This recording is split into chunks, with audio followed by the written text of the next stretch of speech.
Okay, so hopefully you've had a good go at creating your own twister spinner. Now let's have a go at this together.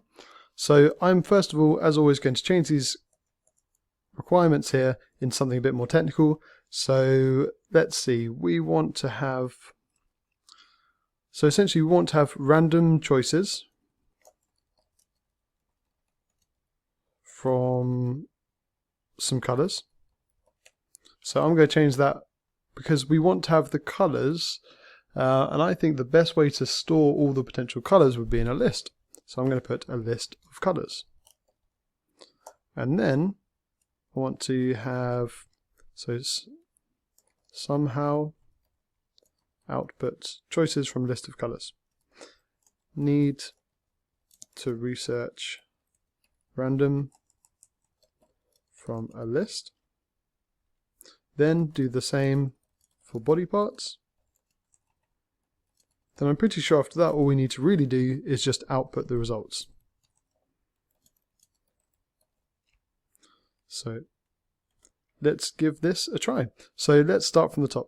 So I'm going to create the list first of colors. So I'm going to just call it colors equals, and then to create the list I just use the square brackets, and then we're going to have the colors of red separated by commas, green, then blue, and then yellow. Great, so we have our list. Now we want to be able to, at random, get one of these from the list. So what I'm going to do is I'm going to quickly research that. So I'm going to type Python random list. Let's look for that, let's see what comes up. How to randomly select an item from a list. Okay, that looks very hopeful. So assume I have the following list. What's the simplest way to retrieve an item at random from the list? Okay, this looks good. Use random.choice.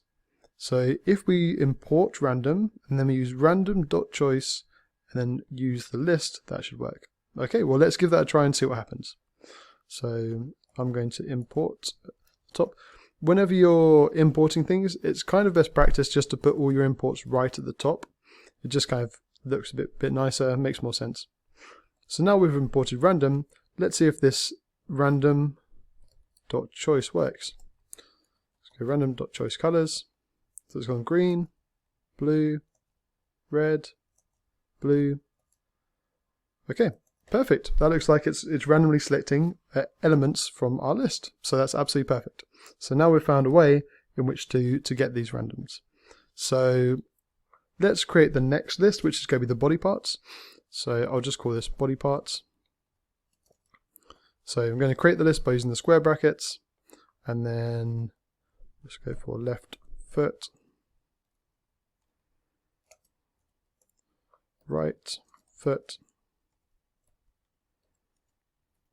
left hand, and then finally right hand. So then we also want to get one of these random choices from this list. Now let's store these in variables to make things easier. So I'm going to go color choice equals random.choice here, and then body underscore choice equals random.choice, and then we want to do this from the body parts list. Body parts is not defined. Oh, because I haven't run this cell yet. There we go. Okay, now let's see, let's check our to-do list. So we've been able to somehow output choices from a list of colors. Tick. Done the same for body parts. Tick. Now we just need to output the results. Cool, so I'm just going to print out